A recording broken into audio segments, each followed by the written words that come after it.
So today we have Liren Shan as our last Research at TTIC talk of the quarter. And Liren is our AP here. Next week we don't have a Research TTIC talk, but we will have a colloquium talk. Shadin is going to be giving a colloquium talk, right? This time next week, so please come back. And today we have Liren, who's going to talk about explainable clustering, interpretable and reliable learning, and please take it away. Thanks, Ariel. Yeah. Hi, everyone. Today I'm very glad to present our work on explainable clustering. So first, in recent years, we have seen a tremendous success of machine learning, especially deep learning, in real-world applications, and it has been rapidly expanded to various domains due to the advanced new algorithms and compute hardware, and also a large amount of data. For example, they are used in image processing, such as medical diagnosis, and also natural language processing, especially recently the large language models like ChatGPT, Gemini, and the Cloud. And also they are used for control systems, such as self-driving cars and robotics. And also they are used in business and finance, such high-stake applications, such as credit scoring and lending. However, this tremendous success also brings new challenges. Among many questions, two important problems we are trying to consider in this talk is why should we trust the model's output, and when is it appropriate to trust the model's output? And for the first question, why can we trust the model's output? We're trying to understand and explain the output of the model. And for the second question, when can we trust it? We want to quantify the uncertainty of the models, and when the uncertainty is low, then we can easily trust the model and reliably apply it to real-world applications.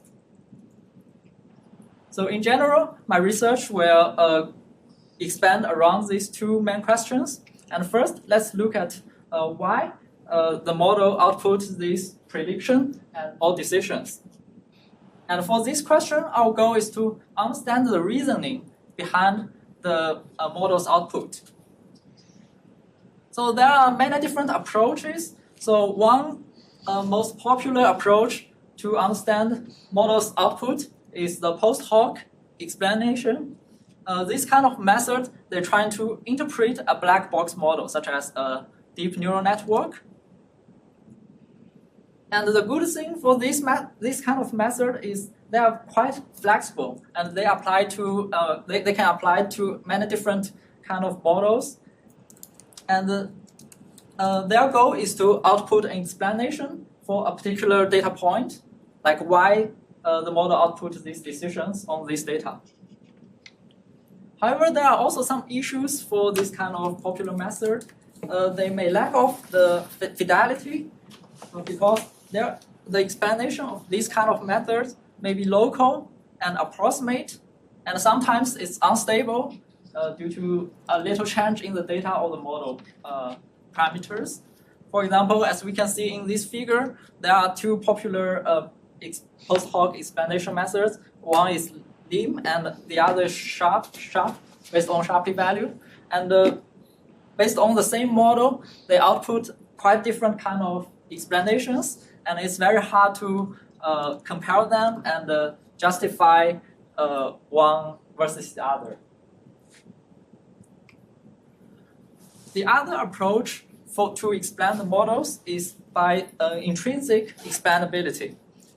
Here, the intrinsic means we just train an interpretable model instead of arbitrary deep neural network models. I restrict the model structure or the output of the model. By doing this, because the model structure or the output is constrained or restricted, it's more easier for the human to trust the decision of the model, or easier to understand model's output. And on the other hand, it also easily aligns with AI regulatories such as GDPR or AI Act. However, the challenges for this kind of method is because we add more constraint on the model structure or the output, it shows a trade-off between the accuracy and the expandability.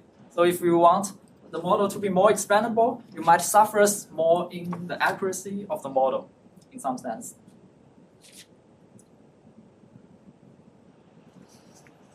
So in my work, the first line of my work is trying to understand this kind of intrinsic expandability in one fundamental machine learning task, clustering, which is a fundamental task in unsupervised learning. And also, I'm also interested in understanding when can we trust the model's output. So I also have research on uncertainty quantification to quantify the uncertainty of the model. And also, this kind of machine learning models also relies on high quality of the data. And in practice, it's usually very difficult or challenging to collect high accuracy data from human feedback or from the human evaluations. So it's very important to elicit this accurate information from human users, such as human ratings and feedbacks on in real-world applications. So I'm also interested in how to get this kind of high-quality data. And in the end, I also apply these kind of methods in high-stakes applications, especially in the legal context. We also have applications in the CS plus law applications. So in this talk, I will mainly focus on this line of work on the explainable clustering. So first, let's talk about the standard clustering problem. So one of the most popular clustering methods used in practice is this k-means clustering. So for this k-means clustering, the problem is we are given a set of data points in the Euclidean space. So we have n data points as these black points. And also we are given a parameter k, which is the desired number of clusters we want to create. Now the standard goal is to find k-centers and then partition this data point according to these k-centers. What we do is we assign each data point to its closest center in the Euclidean space. And the cost of this assignment is the squared Euclidean distance from x to its center, to its own center.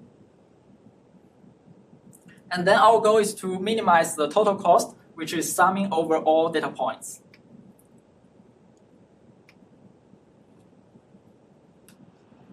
Then this colored region, so for each colored region is one cluster according to this center assignment. For this problem, there are very popular heuristics called Lloyd's algorithm, which you iteratively update the centers to minimize the cost.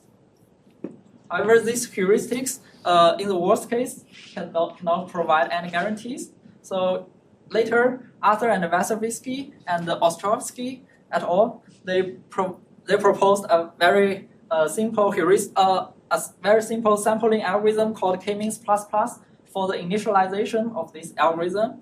So simply by this initialization step, they show that it can achieve the order log k approximation. And further, you can use the Lloyd's algorithm to bring the cost even lower. And recently, Latenzi and Solar, they show that based on this k-means plus plus, we can use a local search after the initialization instead of Lloyd's algorithm. And by this local search, it can achieve a constant approximation in a very efficient way. And beyond this kind of algorithmic result, Dasgupta et al. And Alois et al. Shows that this problem is also NP hard, and it is also approximation hard to approximate within 1 plus epsilon factor for a small epsilon, which is shown by Awasa et al. And Li et al. And in the constant approximation region, there are also not efficient, not very efficient algorithm, but like LP-based algorithm. And very recently, the current best approximation ratio is 5.83 approximation achieved by Charika et al. Question? Yeah, sure. You know the constant on the 2019 result, Latanzi? Latency and solar. You know what their constant is? That's pretty bad, probably 500. Yeah, but they also didn't optimize the like parameter. So yeah. Yeah, but that's a very efficient way. You just use the k-means plus, and then after that, you sample a new center and switch with the current best, current k-center and pick the best one. So it's very efficient.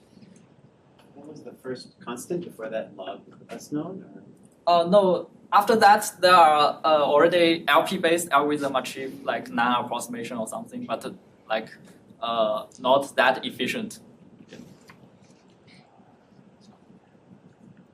And also in this talk, we beyond the k-means clustering, we also consider analog, which is k-medians clustering. The difference is that in k-means, we use the squared Euclidean distance as the cost of assigning a point to its own center C.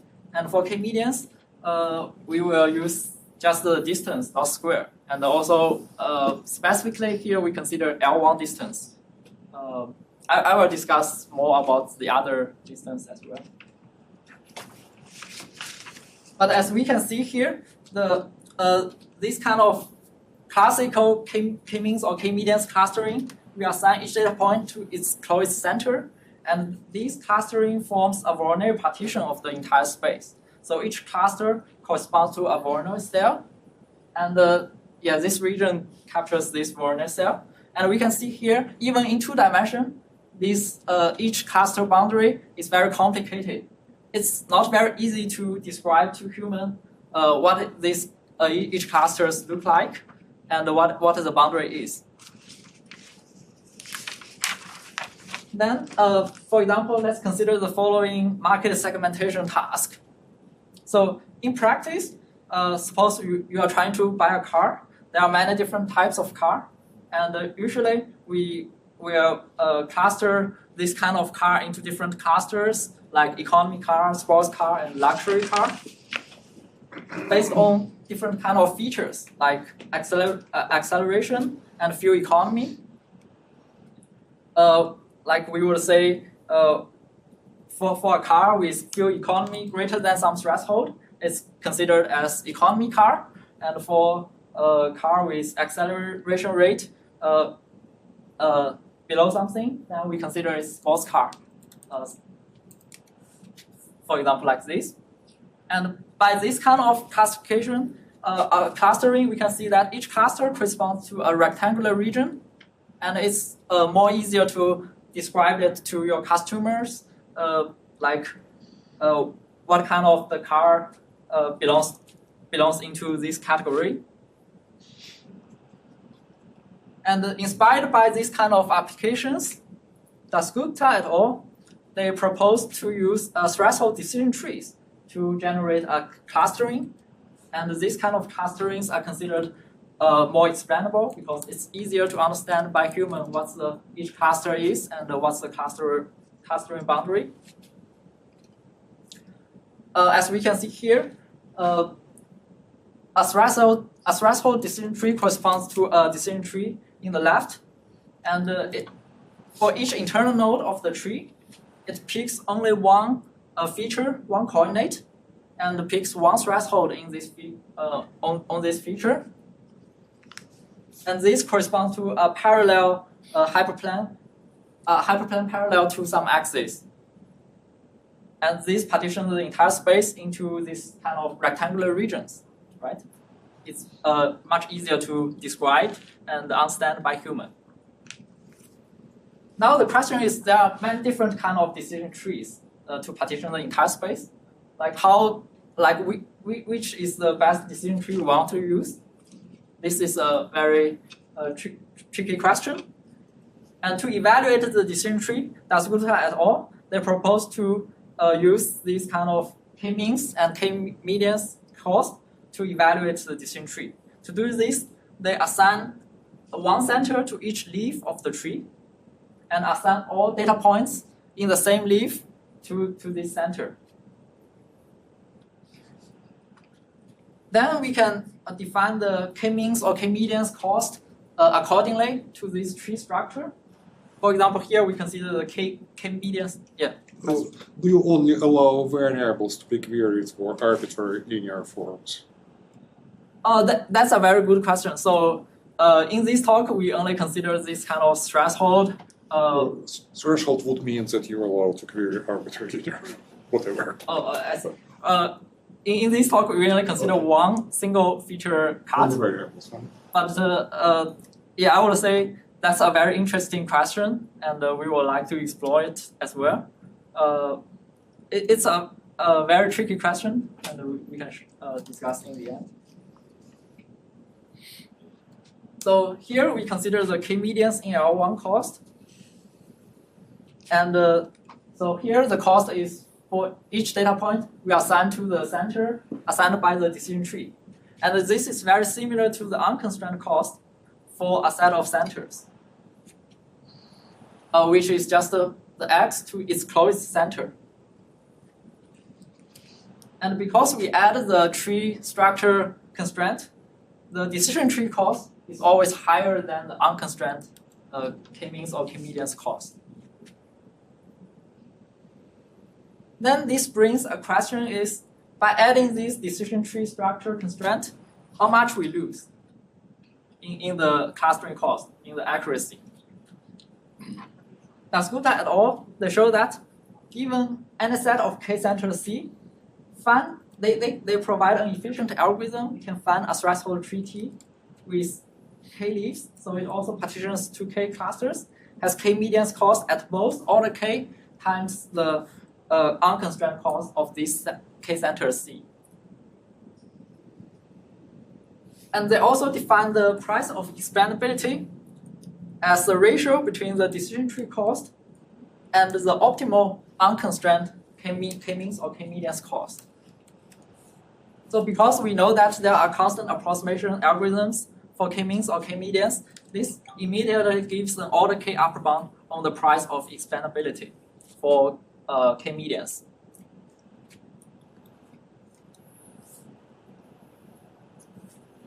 In the same paper, they also show an omega log k lower bound on the k-medians cost. And these two bounds are already very interesting because it does not depend on the dimension of the data and also the size of the data set n. However, as we can see here, there is still, in their original paper, there is still a gap between the upper and the lower bound. So in a sequence of follow-up works, these works shrink the gap between the upper and lower bound. In a paper by Makaryshev and I and Asfandiari et al., we first improved the upper bound to order log k times log k. And eventually, by Makaryshev and I and Gupta et al., we save the final log k factor, so we get exactly tight order log k upper bound. And actually, the current best bound is by Gupta et al. They achieved exactly 1 plus hk, so hk is the harmonic series sum. And it's exactly tight up even in the constant. Okay, this is for the k-medians in L1. So how about for the k-means? So for the k-means, Das Gupta et al., they show an order k square upper bound and also an omega log k lower bound. However, different from the k-medians in L1, the follow-up work by Makaryshev and I and Gamlas et al. And Asfandiari et al. And also Gupta et al., we improved the upper bound to O tilde k. So tilde had a log k factor now. And for the lower bound, we improve the lower bound to omega k. So it's also nearly tight up to a log k factor.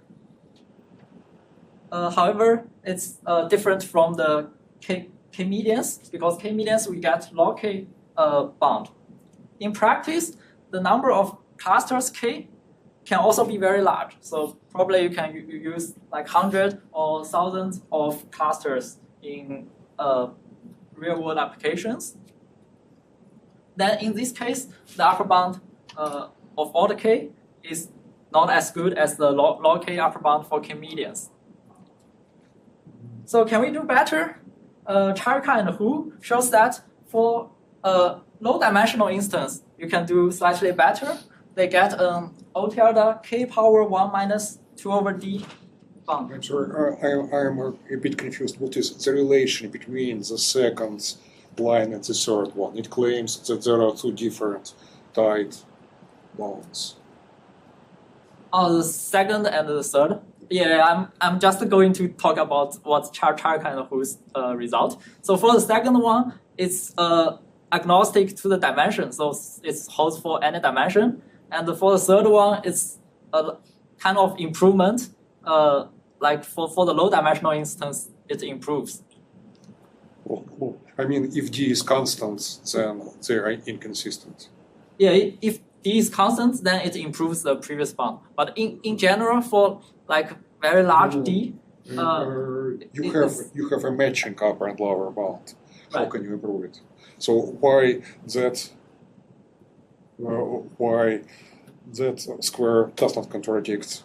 Oh no, the second line is for any data set, right? So for any data set, and for the third one, it's kind of for different kind of dimension for data set in different dimensions. So for low dimensions, so when d is like 3. very, very large, for d is 3, then it's better. It's better than the second one. So another way to say, in the second line, the dimension is a growing function of k, and your third line Must shows be. that it needs to be. Oh, Yeah. it must be, yeah? Yeah. Yeah, Ah, yeah. got it. In second one, the dimension is a growing function of k. Yeah. It's growing, yeah. Right. Got it. Right. Yeah. So yeah, in Charka and Hu, they show that for very low dimension data set, you can do much better than the previous work. Yeah, especially for 2 dimension, you can get log k upper bound. However, this result, as d slightly going up, it will quickly converge to order k bound, upper bound. However, as we can see here, for k-means, it's like the squared Euclidean distance. However, for the k-medians, we consider the L1 distance. One question is like, why here we consider L1 distance and not the L2 norm or general LP norm, right? Beyond the L1 norm, very few is known. So first, the result is for general LP norm, there is no single tree can achieve better than d power 1 over 4 competitive ratios. So which means for different LP norms, we need to use kind of different algorithms. The example is as follows. We have 2 centers. One is all 0 and one is like 1, almost all 1, except the first coordinate is 1 plus d to the 3/4 of 3/4, and we consider one specific data point is all 1 coordinate. And if it assigns to the C1, then in the L1 distance it's d, right? However, the L1 distance to the second center is much smaller. So if your fixed decision tree is assigned x to C1, then for L1 distance you do poorly. But if you assign to C2, then for L2 distance, you will get a very poor explanation. So there is no single algorithms that works for all LP norms without knowing P in advance. So we need to use different algorithms for LP norms. So for k-medians in L2, the previous work showed that the get an upper bound of order log k power 3/2, and the lower bound is still omega log k. Now the question is, would it be the case that as the p going large, as p going larger and larger, this upper bound will going worse and worse? Like potentially for k-medians, it's also going to order k. But in a recent work, we show that this is not the case. So for any LP norm, we provide an algorithm such that it achieves an order p times a small poly log k. Here, the poly in the log k is always bounded between 1 and 1.25. So it's really a small polynomial in log k. And for L1, it almost matched the k-medians in L1, the best upper bound of log k. And for L2, it improves the previous bound. Would it make sense to ask about L infinity? Yeah, that's a very good question. So currently, this bound only works for the finite p, right? For L infinity, there is a very different algorithm achieves poly log k. However, currently there is a gap to generalize this to L infinity directly.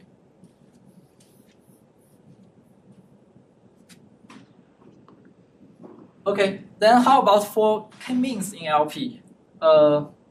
What in like other LP norms, the k-means can do much better than order k?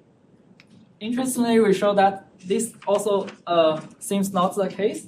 So for k-means in LP, for NP greater than or equal to 2, we show that we also show upper bound is O tilde p times k. So it's order k instead of order poly log k. And we also show a nearly matching lower bound of omega k. Here we use a terminal embedding, which embed the LP square to LP over 2 with distortion of order k. That's why we lose an extra factor of k instead of getting poly log k. So yeah, this will preserve all the distance from data point to k terminals, so which we consider as k centers. And this embedding also preserves the coordinate cut. So the coordinate cut after the embedding is still the coordinate cut. So that's why we can get this kind of upper bound. Okay, till now, it shows a strict separation between the k-medians and the k-means. So almost in all LP norms, k-medians, we get poly log k bound, while for k-means, we get order k bound. Now the question is, can we do much better for k-means? The answer is yes. We can plan a bigger tree. We sacrifice a little bit in the expandability, but we will gain much more in the accuracy.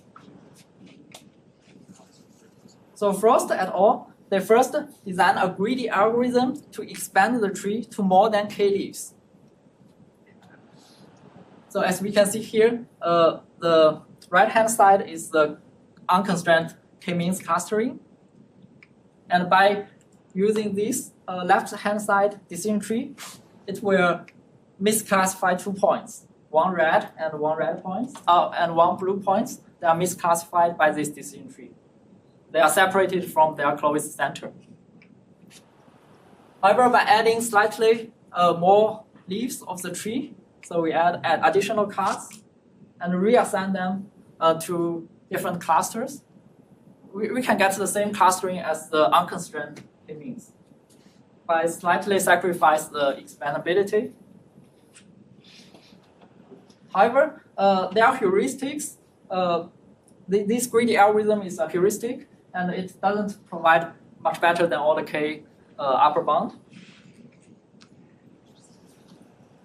In a work by Makryshev and I, we provide a bicriterial approximation algorithm, which given a set of k-centers C and a parameter delta between 0 and 1, we find a decision tree T efficiently with 1 plus delta times k leaves, so slightly more than k leaves, and has k-means cost order 1 over delta times log square k times the cost given by the k-center C.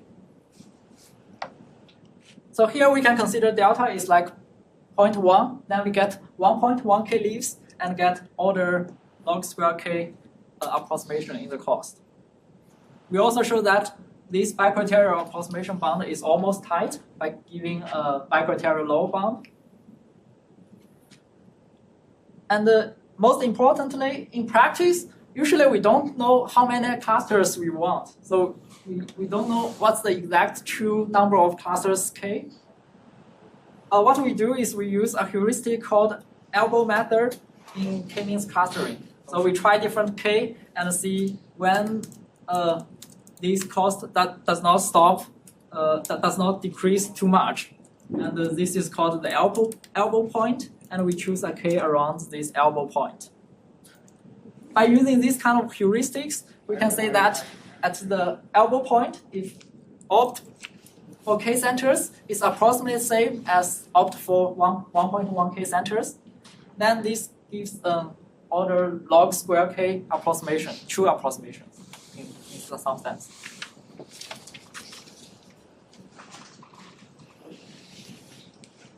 Okay, how do we achieve these kind of approximations?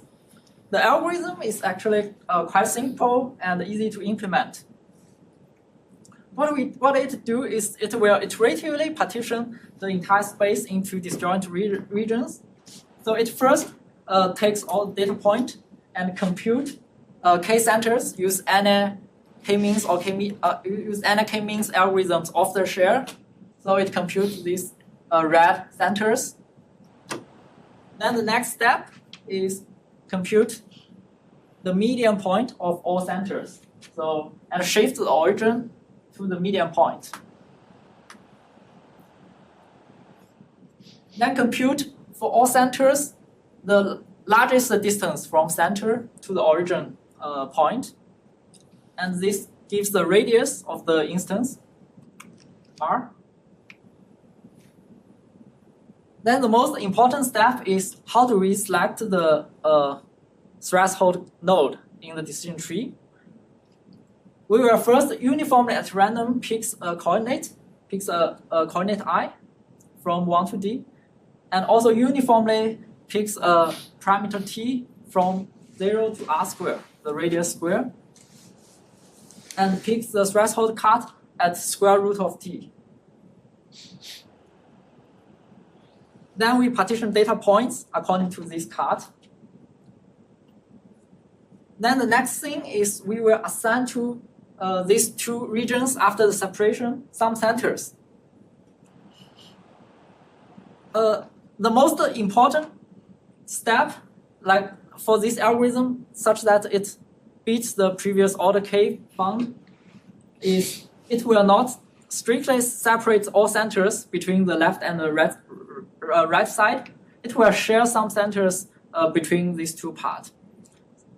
To do this, we slightly perturb this cut to 1 minus epsilon times square root of t and 1 plus epsilon times square root of t. And all centers between these two parts are shared between left and the right side.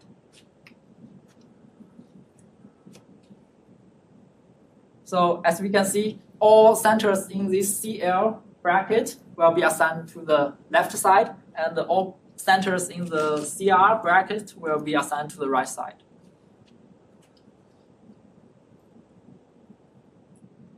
By doing this is because when we select a cut, the points that are very close to the boundary, we are somehow very uncertain of its labels. And in this case, we are trying to be conservative and trying to save some candidate centers for this kind of uncertainty point. Okay, then we will iteratively select the cut for the left and the right regions. So we will again create this kind of buffered cut for the left side and the right side, and eventually we will assign one center for each leaf, and it stops. Why this buffered cut 1 plus minus epsilon times square root t helps us to bring the cost down is, let's just consider one cut in the algorithm. So suppose we pick one coordinate I, and we pick one cut by our sampling process. For a specific pair of centers and the data point C and X, what's the probability we separate X and its own center C, its closest center? Is only when X is greater than this threshold and Ci is smaller than the buffered cut, right? Ci is less than 1 minus epsilon times square root of t. So by doing this buffered region, it shrinks this separation probability a lot. So by calculation, we can get this probability is upper bounded by xi minus ci squared divided by epsilon times r squared. So here the most important thing is we can use the triangle inequality because of this buffered region. Relax the triangle inequality because of this buffered region. And this directly gives us a ci minus xi squared term instead of xi squared minus ci squared. And if we take epsilon very close to 0, this will not hold. So and this algorithm will eventually give order k upper bound as before. So this step really brings the cost down. And this is for one coordinate. And summing up over all coordinates, we get the probability of C separating X and its own center C is bounded by the distance between X and C squared divided by epsilon times the number of coordinates D and R squared. So R squared here we considering as the penalty for the separation, because R squared is the furthest center, and after separating X and C, we will assign X to the furthest center, and it's bounded by R squared. So by doing this, we get this 1 over epsilon times log squared penalty bound. And log squared comes from the basically the depth of this recursion, because we will iteratively use these algorithms, and it has basically log k recursions, and this brings the log k terms into the final approximation. Okay, this is our algorithm analysis. Okay, finally, we will describe the uncertainty quantifications. So as we can see here, in the expandable clustering, in this buffered cut region, we already considered the uncertainty of the data point. We say the points that are very close to the boundary, we are somehow uncertain about its labels, and then we are trying to be conservatives in picking the centers for these kind of points. So it creates the buffer region to save some candidate. And this kind of take care of the uncertainty of the model also helps us in other questions. For example, in graph partitions, in the sparse cut problem, the goal is trying to find a cut of the vertices in the graph into two parts, S and S complement, and minimize the ratio of the number of edges crossing two parts divided by the smaller side of the S and S complement.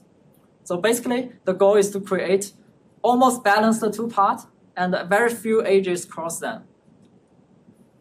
And sparse cut is widely applied in image segmentations, language processing, and also in distributed systems. We can thinking there are less communications between different servers. And in these problems, we can see that for the points that have a lot of edges across the side, we are somehow uncertain of its assignment of these vertices, because for the points that have like outgoing edges, they're somehow closer to the boundary of the cut in sense of these figures. So we need to be cautious about the vertices that have a lot of outgoing edges. Thus, by using the same buffered region ideas, we create a buffered vertex set for these kind of graph partitioning problems. And we doesn't count the edges from S to the buffered point.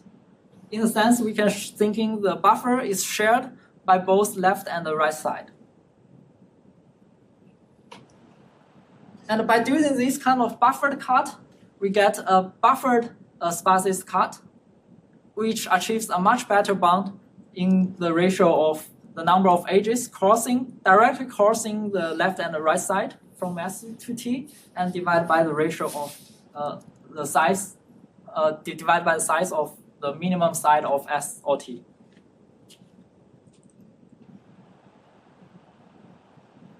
So as we can see in these two examples, by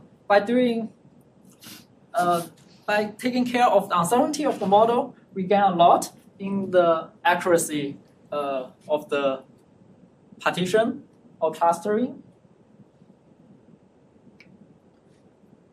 So in this kind of partition and clustering, it's easy to quantify the uncertainty of the point or data point based on the clustering cost or the number of outgoing edges.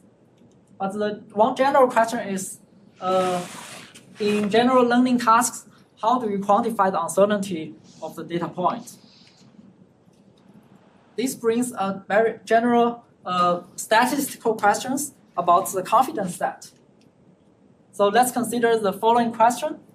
Given a bunch of samples, drawn IID from some unknown distribution D, and we also have a target coverage, say we want 90% of the confidence. Can you find a confidence set S such that it achieves the confidence rate, the coverage rate of delta, such that the new data point samples from this distribution were covered by this confidence set with probability, say, 0.9.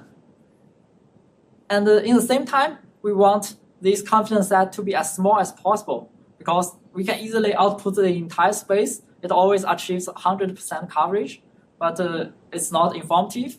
So we want this confidence set to be also very informative. That's captured by the volume, the size of the confidence set.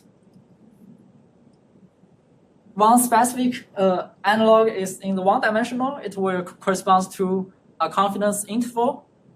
Is one kind of the confidence set. And we use this to quantify how the data spread in this one-dimensional space. In our work with Gao, Srinivas, and Vijay Raghavan, we considered these statistical problems in high dimensions. So first, we show that without any assumptions, this problem is statistically impossible, which means there is no non-trivial confidence set in the worst case. However, we show that if we restrict ourselves on structured confidence sets, so here structures means the confidence set belongs to a nice family. For example, in one-dimensional, we consider union of k intervals. In high dimensionals, we can consider Euclidean balls or union of Euclidean balls, and ellipsoid or union of ellipsoid. For union of k intervals, we show that we can achieve near optimal volume by solving dynamic programming. And for higher dimensional space, like in dimension D, we show a separation between proper and improper learning for the best ball. So consider there is a best ball that covers, say, 90% of the data point.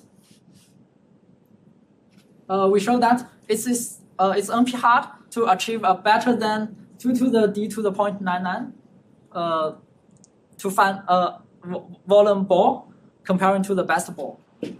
However, if we allow ourselves to output instead of a ball, but also a nice family, we can find an ellipsoid with volume 2 to the order root d approximation to the best ball that achieves the same coverage.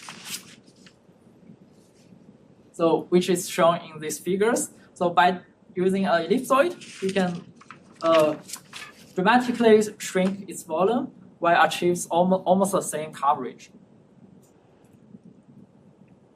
However, some audience might think this a little bit of cheating because we are like unfair comparison because we allow ourselves to output ellipsoid while comparing with the best ball. In a follow-up work, we show that we can also output a good volume approximation to the well-conditioned ellipsoid. And this also related to robust subspace recovery, because in general, we cannot hope to get any approximation for ellipsoid because we can thinking all data points are covered by a very flat ellipsoid actually lies in a subspace.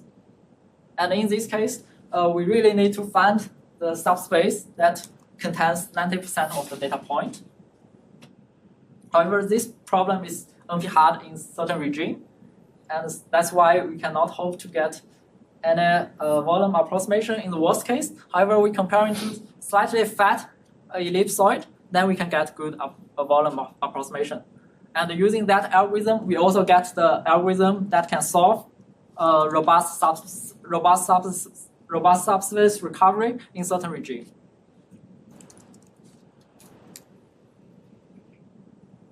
Okay, finally, I would like to discuss some future directions.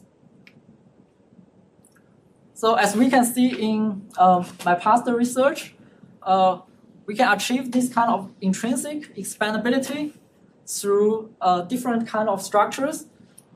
One is through this kind of decision tree structures, because this decision tree, we can understand it by each decision node, and this is much easier to explain to humans. And the second is from some geometric structures. For example, in decision trees, we consider this kind of rectangular regions by choosing only coordinate cut. But we can also consider like hyperplane cut, and then this will correspond to some convex polytopes. And in the confidence set, we consider a structured prediction set, which comes from Euclidean balls or ellipsoid. And these kind of structures are both easy to understand by humans. And it also makes the problems solvable statistically. In general, my goal is to design interpretable methods. First, for unsupervised learning on general data domains. Currently, we are only thinking data points in the Euclidean space. However, there are more general data set in different kind of structures. For example, we have graph data or data points in general metric space. Can we generalize this kind of decision tree ideas or structured geometric structures to this kind of data set? And as we already see in this sparsity cut paper and also a recent paper by Argov and Wagner, we see a relationship between the graph cut and the threshold cut in the Euclidean space. And that's one potential direction to explore. The second thing is currently most of the work focus on the unsupervised learning.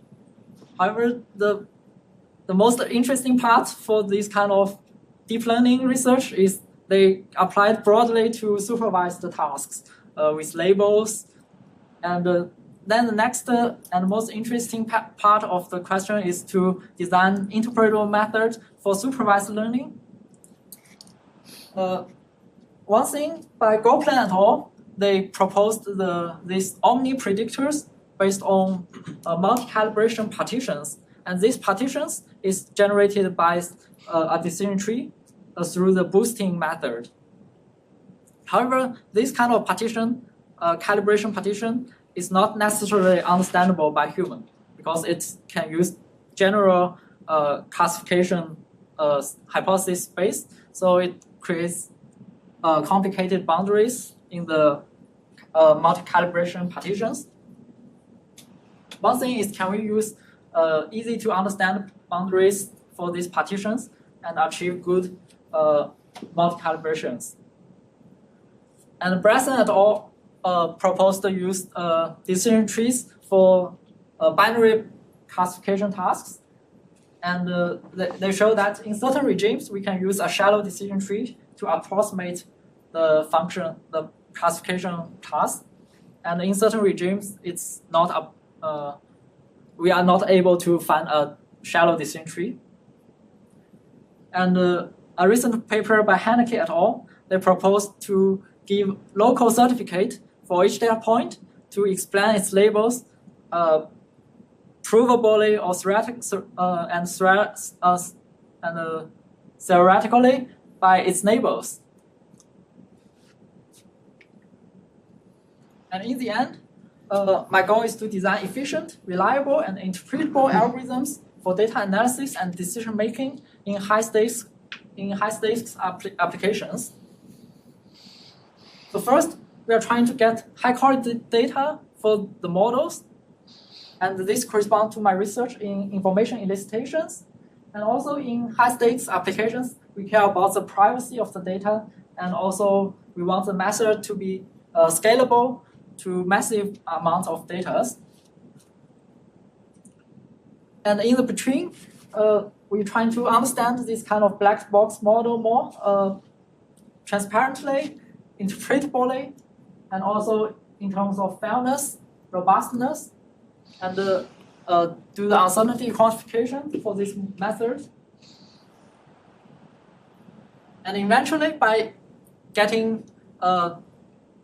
opening these kind of black box models, we can easily apply it to get more reliable AI for high-stakes applications, especially in scientific discovery, healthcare, finance, law, or public policy. And for example, my research in the legal context would consider how to apply these kind of methods in specific legal applications. And that's all. And yeah, thank you, everyone.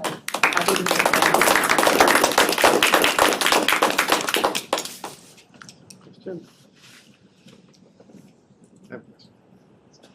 So in the first part of your talk, so I'm trying to think of what might be like good examples. So basically, just two aspects when I interpret the first part. So one is, what do we mean by an explanation? And so what you mean is you want a clustering where the boundaries are sort of easy to describe. So when you're describing the thing that's explainable is sort of what the clustering is, not necessarily why it's the right answer. So for example, if what we're clustering is like the medical image into pieces that have to do with, I don't know, where some cancers or something like that, that's not, there's like a notion of like correctness, whereas here you're not measuring by did you get the labels kind of right, but here you're measuring instead what you want that's explainable.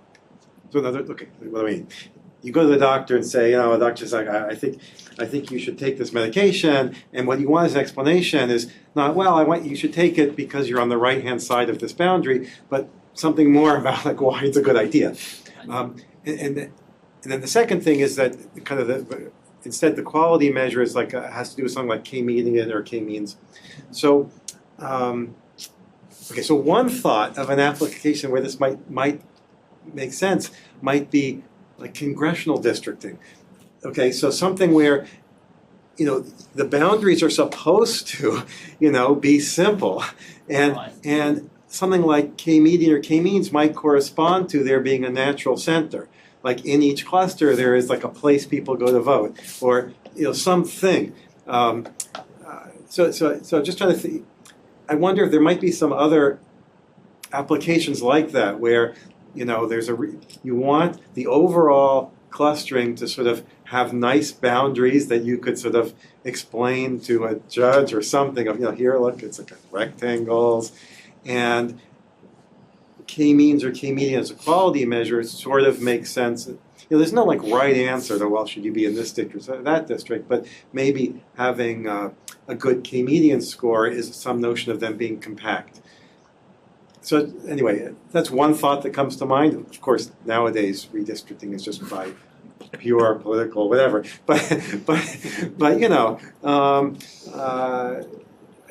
anyway, just a thought that came to mind here, that so something where it's not like there's a well-defined label of a point, but anyway, something to think about that might maybe good potential application areas where it makes sense, the quality of a cluster having to do with its k-means or k-median score, and the notion of explainability is one where, you want kind of regions that you can explain to a judge why these are good regions. Anyway, I don't know if you have other thoughts, but that came to mind as something that could be worth looking at, some that sort of, That's a good suggestion. kind of things.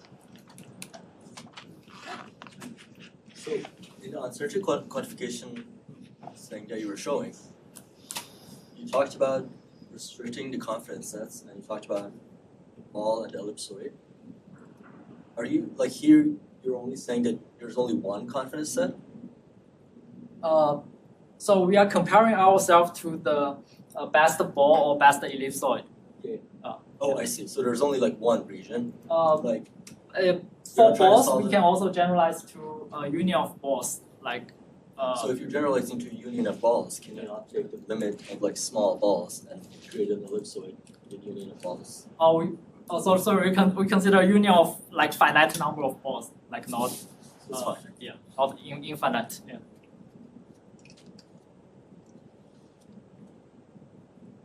Yeah. This is related to something I think Avram said. I'm a little bit struggling with.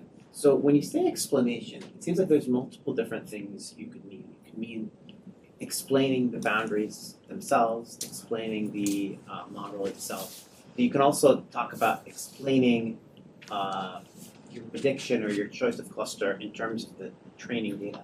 How do you think of the difference between these two notions of explanation?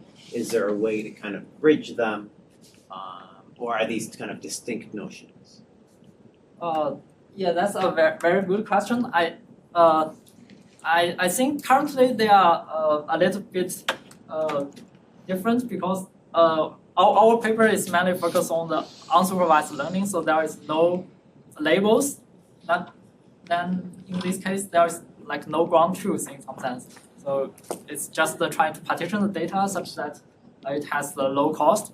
But most of the trying to explain the models, then the model most likely is like a supervised learning model. So you have the labels.